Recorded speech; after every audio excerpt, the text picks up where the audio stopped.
Right.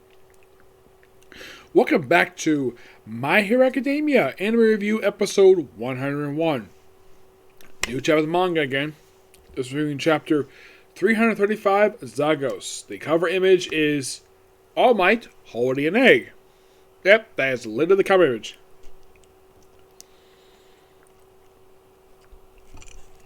So basically pick up right where we left off last week, with Deku basically mentioning that, oh, Star was able to do some damage. I'm like, yep. Star, as in the character who got killed off last chapter, who's no student of All Might's. I still think that she should have met Deku. Oh, and then we see Momo and Earjack, with Momo with a slightly different hairstyle. Like, it looked like her hair has grown out a bit since her last appearance in the manga. In the case of Earjack, it changed a little bit too. And we see various heroes deal with mass evacuations. Of course, I mentioned it's so bad, but he'll be back. Don't worry about it. Conversation. We see various images of the League of Villains. See Todoroki, All for One, Dabi, who is, believe it or not, Endeavor's son, Toga, and of course Nemus and Liberation Front. Yep. And I mentioned, oh yeah, the Star League sub-conference. And of course, I don't remember his name, the guy with the multi-arms thing. Hey, it's safe to assume this goes on. Yes. They would like to move more allies. Meanwhile, less than half of those are remaining to face this way.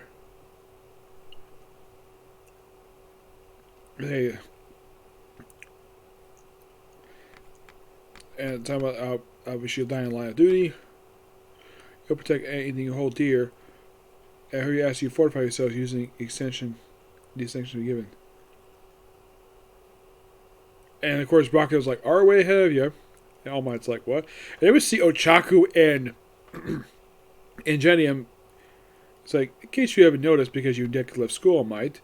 When we do return, you did leave without Momo's notice.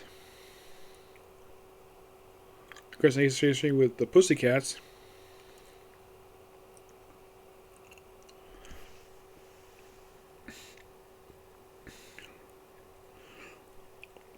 I mentioned where Midori goes. They follow.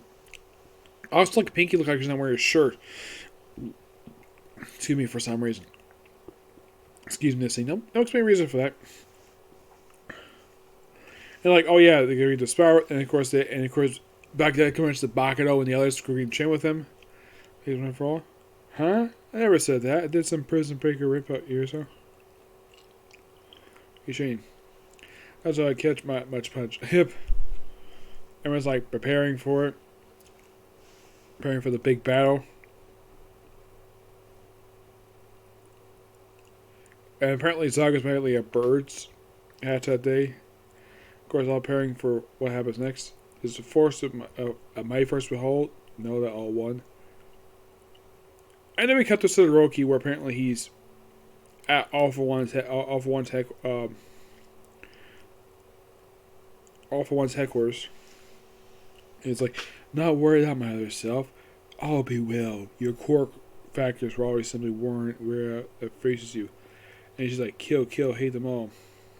Taking my members, all my stupid face. I'll never know peace from this torment. And of course, all for mentioning, oh yeah, minds are merging. I can sense much of that violent rage. Sorry, no says thing in the full apply.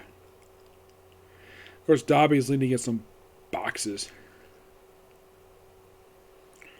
Yep. And of course, they're preparing for the next step. And even now the my perfect vessel is delayed. The UA is welcoming each of Midoriya back to his study walls. While Lactoya is friends to spare. And then we see Invisible Girl. It was no to because it's her gloves. Yes, the naked girl. Yeah, I'm not really sure why she's here. Like, apparently she's followed All for One. Yeah, that's interesting. I never expected her to do that. I gotta say, damn good chapter. And I'm gonna give this one a surprising 10 out of 10. It's just a damn good chapter. Maybe a 10 out of 10 because of the appearance by Invisible Girl. Well, the one from My Hero Academia, of course. Yep. So yeah, that's a particular review. Stay tuned. Next two is going to be Black Clover. And then Case Close. Okay, next video. Bye.